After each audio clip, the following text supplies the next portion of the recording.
Максат Мергенбаевич, сурооңуз барбы Жогорку Кеңештин өкүлүнө? Суроом бар. Айтсаңыз, ошол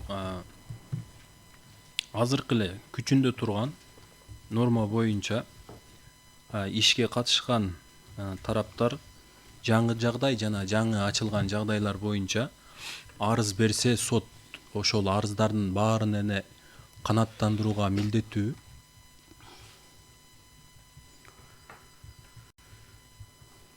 Эми аны сот чечет да, сот карап чыгат да. Ошондой эле ошол катышпаган жарандар ошол азыр мурда ишке катышпаган жарандар арыз берсе милдеттүү болуп калат деген пикирдесизби анда? Аны деле сот чечет да туура?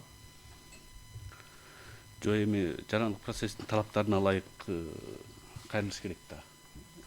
Эгерде алардын укугу берки апелляциялык кассациялык тартипте даттануу укуктары бар болуп атат. А жаңы ачылган жагдай боюнча укуктары жок. Сиз ошол айтып атпайсызбы? Соттун мындай түгөнбөс уланып кетүүсүнө алып келет депчи. Ошого берилген арыздын баары эле канааттандырылыбы деген пикир арыз суроо бердим да. Мен сурооңузга толук түшүнбөй турам. Негизи эми ал Тактап коеюнбу суроону? Сиз азыр өзүңүздүн баяндамаңызда айтып өттүңүз да, ошол каршы пикириңизде. Сот жаңы жагдайлар боюнча ишке катышпаган тараптар тарабынан арыз берилгенде кайра уланып соттун чечими аткарылып бир натыйжа болуп адамдарга жакшылык кылуунун мөөнөтү узартылат. Себепсиз эле деп атасыз да? Ошондо арыз бергендин баарын эле сот канааттандырууга милдеттүү болобу деп атам.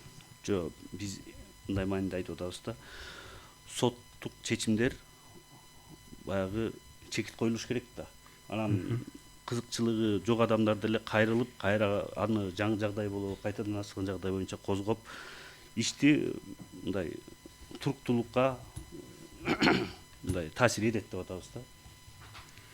Эми бул бир иш бүтүш керек да.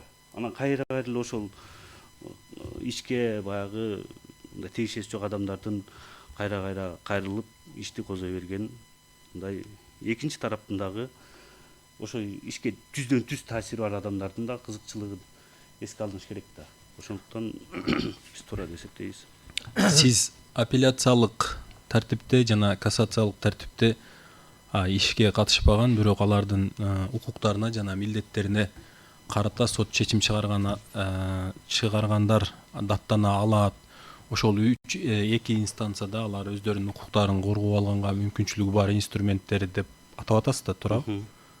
Туура түшүндүмбү? Ооба. Анда азыр ошол сиздин азыркы логикаңыз менен жаңы жагдай жана жаңы ачылган жагдайды такыр эле процессуалдык кодекстен алып салса, соттун немеси чечими акыркы болуп аткарылуусу тез болбойбу анда? Жок, эми жаңы ачылган жагдай, кайтадан ачылган жагдай кимдерге тиешелүү өзүңүз билесиз да, жаңы процессуалдык кодексте турат. Кимдер кайсы адамдарга тиешелүү? Алар үчүн иштейт да. Өзүңүздүн азыр баяндамаңызда айтып кеттиңиз да, ушул Кыргыз Республикасынын Конституциясынын 23-беренесине ылайык адамдардын жана жарандардын укуктары жана эркиндиктери улуттук коопсуздукту, коомдук тартипти, калктын саламаттыгы менен адеп аклагын сактоо, башка адамдардын укуктарын жана эркиндиктерин коргоо максатында Конституция жана мыйзамдын негизинде чектелиши мүмкүн депчи. Азыр аталган ошол ишке катышпай калган жактардын сотко жаңы жагдай жана жаңы ачылган жагдай боюнча арыз берүү укугунун чектелүүсү ушул айтылган максаттардын кайсылардын көздөйт? Эми биз белгилеп атпайбы, ал жерде ошо башка адамдардын да укуктарын, эркиндиктерин коргоо максатында Конституция мыйзамдары менен чектелиши мүмкүн деп жазып турбайбы Конституцияда? Суроом жок. Судьялар барбы сурооңуздар? Бериңиз. Значит, Самат Кустабекович, айтыңызчы, мына бизде мындай баалуулуктар бар го, конституциялык баалуулук деп айтабыз аларды. Баягы сиз айтып кеттиңиз өзүңүздүн баяндамаңызда дагы соттук актылардын туруктуулугу же укуктук туруктуулук деп айтып кетпедиңизби, бизде дагы бөлөк баалуулук бар. Баягы адилеттүүлүктүн максатына жетүү деген баалуулук бар турабы? Ушу эки баалуулуктун мындай эмеге койсок, кайсынысы приоритет болот сиз үчүн дейинчи? Менин оюмча эми экөө тең эле эң негизги баалуулук катары эсептесек болот го, анткени экөөнүн мындай кандай десем, мындай экөөнү бир максатта кароого мүмкүн эмес болуш керек деп эсептейм. Эми туура сот актылары туруктуу болуш керек, ошону менен бирге адилеттүү мындай чечим болуш керек деп эсептейм да. Жок, ошондо мындай эки эме да болот да, баягы эки жерде турат да, мындай эки салмакта турат да. Ошондо кайсынысы мындай салмактуулураак болот да? Ошону айтып кетсеңиз. Эми албетте сот эгерде адилеттүү баягы чечим кабыл алса, ошол чечим туруктуу болуп калат болуш керек деп эсептейм.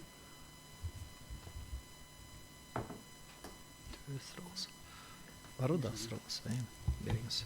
Самат Кыштабекович, сизде маалымат барбы? Мына ушул 41 главачы жанагы жаңы ачылган жагдайлар боюнча ушу пояснительный записка же баягы жумушчу топ иштеп чыкканда ошо материалдарды окудуңуз беле же мындай изилдедиңиз беле ушу процесске даярдангандачы? Барбы сизде маалымат же эмне себептен ушундай 376-беренеге ушундай жазылып калган?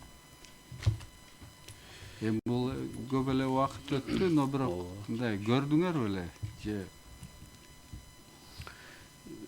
Негизинен баягы акыркы Жарандык процессуалдык кодекс кабыл алынганда деле баягы маалымат негиздемеде андай ар бир берене боюнча жазылган эмес да, баягы жалпы эле жазылган. Бирок мен материалдарды да көп карап көрдүм. Негизинен ошол жогорку соттун пленумунда токтом долбоору даярдалган экен. Ал жерде ошол жаңы ачылган жагдай, кайтадан ачылган жагдайлар, аларды кабыл алуу, ушундай бир сроктор боюнча кечип аткан маселелер боюнча бир токтом долбоору бар экен, бирок ал кабыл алынбаптыр да негизинен. Жогорку соттун пленумун айтып атасызбы? Ооба. Кабыл алган, по-моему, уже октябрь айында эле. Эми жогорку соттун өкүлү чыкканда айтып берет го ошо маалымат. Ошону сиз андай материалды көргөн жоксуз? Жок, ал маалымат негизинен жок экен, мыйзам долбоорунда андай. Барып сурагыңыз, бериңиз. Самат Кыштабекович, эми сиз мыйзам чыгаруучу органдын өкүлү болгон соң ошондой суроо да. Мына сиз айтып кеттиңиз, апелляциялык тартипте, кассациялык тартипте башка адамдар, катышуучулардан башкалары даттанса болот депчи. А ошол эле жанагы биз азыр карап аткан тартипте жаңы ачылган, жаңы кайрадан ачылган жагдайлар боюнча тартипте эмне үчүн башка адамдар катыша албайт? Ошол тартиптердин өзгөчөлүгү барбы деген сөз да. Азыркы биз карап аткан тартиптин өзгөчөлүгү барбы? Ошону айтып кете аласызбы? Эми биринчи инстанцияда негизинен өзгөчөлүктөр бар. Бул баары биринчи инстанцияда дагы кайсылар каралыш керек, экинчи инстанцияда Жок, тиги ал сиз туура эмес түшүнүп алдыңыз. Кичине неме мындай десеңиз, тиги иш биринчи инстанцияда каралып атканда катышпагандар дагы катышпагандар. Ошол жерде тарап болуп баягы иш боюнча тиги мындайча аныкталбагандар, ошолор кийинки апелляция, кассация тартибинде эгерде ошондо кызыкчылыктары болсо, алар даттанууга укуктуу деген эмени айтып атат кайрылуучу тарап. Эмне себептен ошол биринчи инстанция катышпаса дагы апелляция, кассация тартибинде кайрылса болот, ошол иштин катышуучулары эмес. тиги жаңы жагдай же кайрадан ачылган жагдай боюнча кайрылууга укугу жок деп ошол маселени коюп атат. Эки мындайча айтканда кайра каралуучу сот актысынын тартиби эмне себептен ошондой болуп калган, кандай логикасы кандай ошонун, мыйзам чыгаруучу эмнени кандай максатты көздөгөн ошо менен деп ошондой суроо берет. Эми менин оюмча негизинен жаңы ачылган жагдайлар бул ошол арыз ээсине негизинен баягы ошол соттук процесстерде белгисиз болгон же ошол белгилүү болушу мүмкүн эмес болгон жагдайлар каралып атпайбы? Ошондуктан бул арыз ээсине гана ошо кызыкчылыгын козгогон тараптарга гана тиешелүү болгон үчүн ушундай норма кирген го деп мен эсептейм. Жок, жерде мен улантып кетейинчи бул сөздү. Ошол мыйзамдар кабыл алынып атканда билесиз да, жанагы тийиштүү экспертизалар өтөт, тийиштүү түшүндүрмөлөр берилет, негиздер жазылат. Эмне себептен ушундай бир нелер кабыл алынып атат депчи. Ошол тууралуу бир маалыматыңыз барбы ошол? Мына айтып коелучу, мына жаңы жагдай же кайрадан ачылган жагдайлар боюнча кайра кароонун тартиби каралып атканда эмнеси ошол жерде жазылганбы, эмне себептен башка мындайча айтканда башка кызыкчылыктар же башка жагдайлар эсепке алынбаш керек деген ошонун логикасы барбы? Эмне себептен ушунча куушурулуп, мындайча айтканда ошол жөндөмөсү ушундай кабыл алынган мыйзам чыгаруучу тарабынан?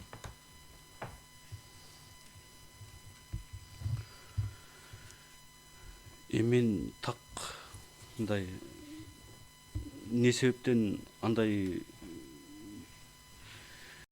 негизинен менин оюмча ошол мындай кандай десем кызыкчылыкты мындай ар бир ишти бөлүштүрүүдө белгиленип калган норма деп эсептейм да. Анткени жаңы ачылган жагдай кайсы маселелер боюнча жаңы жагдайлар же жаңы ачылган жагдайлар алар деген тияк тарапка дагы таандык болушу мүмкүн, же бияк тарапка да таандык болушу мүмкүн. Ал эки жагына тең ким билет, ал кайгына чечилип калат деген сөз. Бул жерде башкача болот. Ошол маселени көтөргөнгө эмне себептен баягы экинчи, үчүнчү инстанцияга берилген ошондой укук, эмне себептен жаңы жагдайлар менен же кайрадан ачылган жагдай боюнча берилген эмес? Ошонун логикасы эмнеде деп ошол жөнүндө маселени көтөрүп атпайбы кайрылуучу тарап? Мен үчүн бир аз баягы практика жүзүндө иш алып барган мамлекеттик органдар дагы жооп берет деп ойлойм да. Хорошо, макул. Отуруңуз. Рахмат.